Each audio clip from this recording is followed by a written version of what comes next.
of Islam. I'll finish by this story.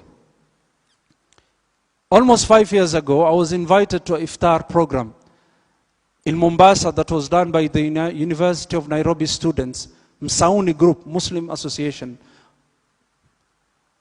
And in Mombasa, doing the iftar, one of the brothers that were inviting me and I was giving the lecture, they said, Sheikh, this is a new Muslim. He's one of our lecturers.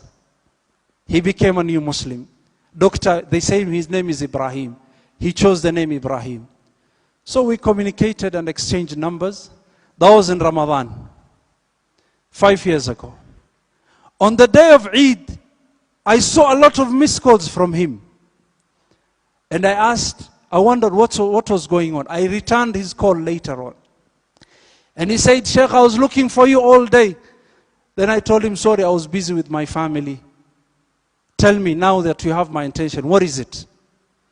He said, Sheikh, I have a situation. I want to change my name from Ibrahim to Qasim. I asked him why.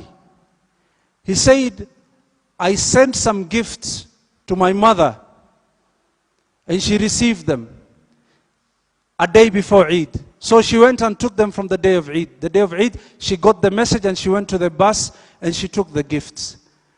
And she called her son and said, my son, I got the gifts. But what is the occasion? What is the occasion? Then he said, Mama, here in Mombasa, we are celebrating Eid.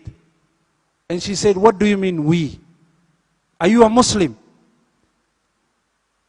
The doctor said, I was afraid to lie because I'm a Muslim.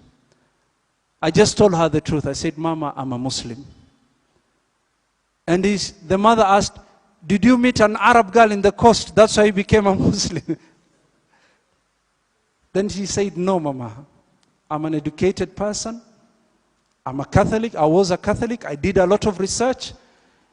But this is something that I made. This is my choice. Then she asked, what is your name? Then she said, I chose the name Ibrahim. She said, no, you have to change it. You have to call yourself Qasim. And he said, I was shocked. I said, Mama, why? And she said, while I was carrying you in my stomach in 1982, when the Moi government was being overthrown, and those who know the history, they know of this incident, when there was a coup attempt that was being done by some of the Kenya Air Force forces, some in the Defense Department. They tried to overthrow the government of Moi. I was inside the town when that day happened, and people were being shot and guns and everywhere. And I was carrying you in my stomach. I was heavily pregnant.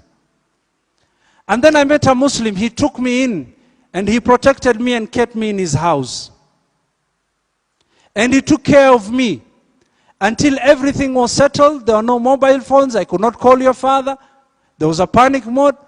Then later on, after everything was settled, he took me to the bus and paid my fare. And his name was Qasim. If you're going to be a Muslim, you have to be called Qasim. Takbir. Takbir. We don't know who this Qasim is. But what do we benefit from this?